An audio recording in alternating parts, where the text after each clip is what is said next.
Hello all, my name is Matthew Lambert and this is my case study for Module 12 for EDL 851. First of all, let's summarize the case and present the facts as the principal. What is happening? The principal feels that Mrs. Stevens is an ineffective teacher. That is conveyed through the numerous observations that he's done, which have been 3 observations that I found. Mrs. Stevens, she does not react well to the proposed changes or advice from the principal. This has resulted from 2 observations. The students appear unmotivated with little respect given to Mrs. Stevens.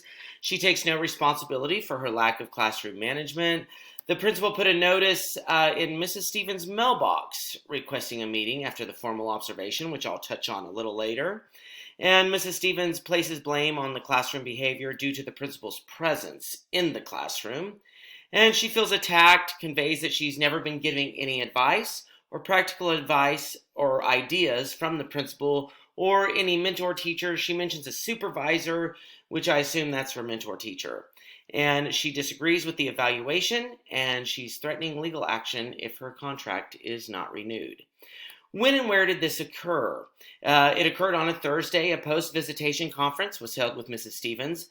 The following Monday, the principal conducted a formal observations of Mrs. Stevens' classroom, and the following afternoon, the principal held a meeting with Mrs. Stevens to discuss the evaluation form, and all the events occurred in Mrs. Stevens' classroom and the principal's office. Who is involved? Of course, it's Mrs. Stevens. It's the principal. Mrs. Stevens' supervisor, which I assume from the case study is the mentor teacher, and the students of Mrs. Stevens. So let's look at the summary, summarizing the case, presenting the facts continued. Mrs. Stevens, she's clearly on the defense. She conveys deep irritation with the evaluation process. She does not feel supported by the supervisor or principal. And she as well takes no accountability for her classroom management techniques. Myself, the principal, conducted 3 evaluations. I think 2 of those have been walkthroughs and 1 of them have been a formal observation. There's been numerous attempts to facilitate change of instruction from Mrs. Stevens. The principal has a desire to recommend that Mrs. Stevens' contract not be renewed. The principal, I did fill out the school's teacher evaluation form and again placed a note in Mrs. Stevens' box to discuss the evaluation form results. Meetings. There have been 2 meetings that have occurred. The first meeting was a post-visitation conference, which did not go well. And the second meeting to discuss the results of the formal evaluation, and that meeting did not go well as well. Legal and the ethical issues of this case and of the situation. Being a principal in the state of Oklahoma, we have to adhere to the Oklahoma Administration Code 61220-2-12, which deals with the dismissal or non-renewal of a contract. As a principal, that is what I'm leading up to, and what I see as the result of this case is the non-renewal of Mrs. Stevens' contract. And in summary, any recommendation must have valid grounds for dismissal of a teacher contract, so I must prove those valid grounds. The evaluation form that was conducted, does that hold to those grounds of dismissal of teacher contract? I'll talk about that a little bit later. The relationship, the potential harm. The harm of this is the relationship between the principal and Mrs. Stevens. Obviously, there's a disconnect in a relationship. We're harming Mrs. Stevens, her students, potentially the school district as a whole, and in essence, the community. Possible discrimination or harassment. Mrs. Stevens obviously feels discriminated against because she has displayed those behaviors and conveyed those thoughts of an inadequate observation, not feeling that she was supported, not feeling that her supervisor gave her any advice, nor did the principal give her any advice. Other than that, there's really no other harassment or discrimination noted. Synthesize. As I synthesize this, I come to a sentence, and I'll read this to you. As the principal, it is my job responsibility to conduct evaluations and track teacher performance to ensure success of my school. However, Mrs. Stevens is unwilling to accept any suggestions or criticism to grow as an educator, which leads me to develop a decision that should be equitable and be based on the individual needs of Mrs. Stevens in order to either continue her employment or terminate her position while adhering to the laws and regulations from the Oklahoma State Department of Education. Let's synthesize the facts that we have in the case. First of all, the people. We have the principal, we have Mrs. Stevens' students, and the power struggle between Mrs. Stevens and myself as a principal. Is there a lack of respect? Maybe we see this with the facts that we've seen that, maybe there's not a connection being made. Let's look at the place. There's no demographics mentioned. What type of school is it? We don't know. What is the level of community involvement? Board members haven't been discussed or put into effect in this decision. And any political considerations. And when I talk about political considerations, I talk about the political environment of the community in which I'm a principal of. The program. What subject is being taught? We don't know. Is Ms. Stevens involved in the extracurricular activities? This is essentially important as a principal when you have teachers that are in these extracurricular activities. Is the school private or is it public? And what are the grades being taught? That's some of the information that we don't know at this time. So when we review and prioritize the information, let's look at the consideration of the stakeholders. It could be damaging to stakeholders due to Mrs. Stevens' role. The community could be threatened due to terminating a teacher. School board members may have a different perception. Have we taken that into account? The students could perceive negative thoughts on termination of a valued teacher. How do the students feel about her? There's a disconnect here as far as, she's letting the students talk freely in her class. There's not much control, but we see at the same time, students may really like her as an educator. The previous job performance of Mrs. Stevens. Have we looked at any of her past jobs or any of her previous performance? We know that this is her second or third year of teaching, so did we take that into effect? And no other stakeholders have been consulted or considered. Can I learn more? Yes. What can I learn? What does Mrs. Stevens teach? What are any of her previous evaluations or job performances? Is this her first teaching position? How does the community feel and their thoughts about Mrs. Stevens? And a different evaluation process. A huge problem with the evaluation process, evaluating somebody on personality. That is a question in an evaluation form that we must be very careful about. And what are the peer thoughts of Ms. Stevens? What do the other teachers in the school think of her? Do I know enough to make a decision? I know Mrs. Stevens' reluctance to take advice, obviously. Is there a connection between the principal and Mrs. Stevens? Is there really an open door policy? Have we had talks before? Have we discussed anything before this time frame? And through evaluation form by the district, is there enough information? But should we consult other members, including superintendents, board members, and community members? That's all information we need to prioritize and review. I came up with some options, and I'll identify those options and the consequences of those. First of all, option one, let's take no action.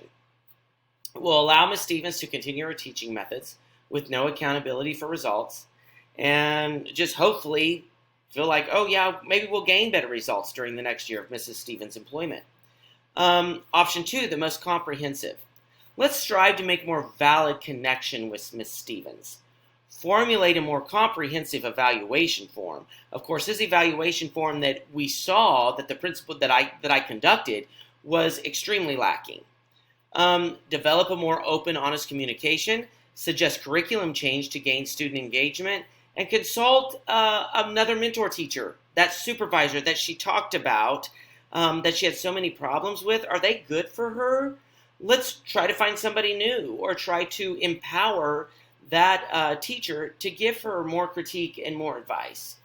Option three, superintendent involvement. I'll consult with my superintendent my struggles with Mrs. Stevens, solicit suggestions for improvement from a higher power, so that kind of takes the heat off of me. And then I'll leave the final decision to the superintendent once he observes Mrs. Stevens' teaching techniques and her methods. So, the evaluations of options. Let's take no action. The pros of that. Status quo remains the same. Mrs. Stevens feels that she's a valuable teacher and goes on about her daily teaching methods. And of course, it's less work for me as the principal. The cons. Of course, the issue will be completely ignored. Student learning may suffer. There will be a positive negative feeling of principal from other staff members of letting another teacher just do whatever they want, however, holding the other teachers accountable. And then the accountable of Mrs. Stevens, of course, would be dismissed. Option 2, this is the most comprehensive option in my opinion. We develop open and honest communication. It will enhance a feeling of belonging and caring by Mrs. Stevens. Student learning will be enhanced. The different evaluation methods by employing a different evaluation form, that they'll show those more strengths.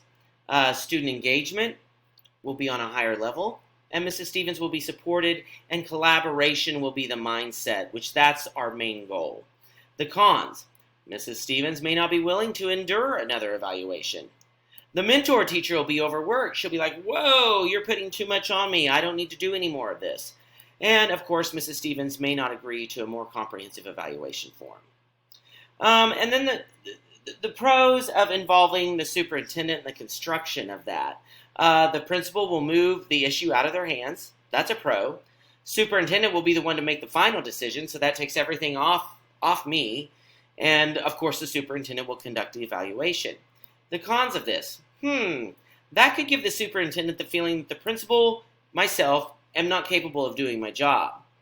I could, in turn, be evaluated on my lack of promoting change and making a difference, and Mrs. Stevens may feel even more less supported by the principal for employing a higher power to do an evaluation. So, choosing the best option. Obviously, it's adherent that and obvious that the option being the most comprehensive, it would take very little time to implement. Alternative evaluation form with more complex and a different rating system will be more effective. The evaluation system that I use now is extremely lacking. Mrs. Stevens will be more supported in the classroom, student learning will increase, and choosing a mentor teacher that will be a better, more effective role model for Mrs. Stevens will enhance outcomes and including student learning. I liked this quote from Education Week as it states, as a leader of your building, much like a conductor of an orchestra, it is your responsibility to make sure that everyone is working to his or her maximum potential to serve our students. You have an incredibly important job. So the implementation of the option 2 that I chose. The path. We'll give Mrs. Stevens another chance and develop a more comprehensive evaluation form, appeal to her experience, and ensure her that she is a valued member of our school district. What may happen? Mrs. Stevens may still be frustrated and unwilling to change. She may feel reluctant to participate in another evaluation. And on the other hand, she may feel supported, which that's our main goal. Who needs to know? With this situation and the situation of an employee, the principal, of course, the superintendent, the mentor teacher, Mrs. Stevens, and her students need to know and realize the impact that their teacher has on their lives. Can I deal with this on my own? No. I'm going to ask a superintendent for support in a different evaluation method, and I'm going to gain support from superiors. What might happen? Mrs. Stevens will feel frustrated, judged unfairly, and Mrs. Stevens will make the decision to resign.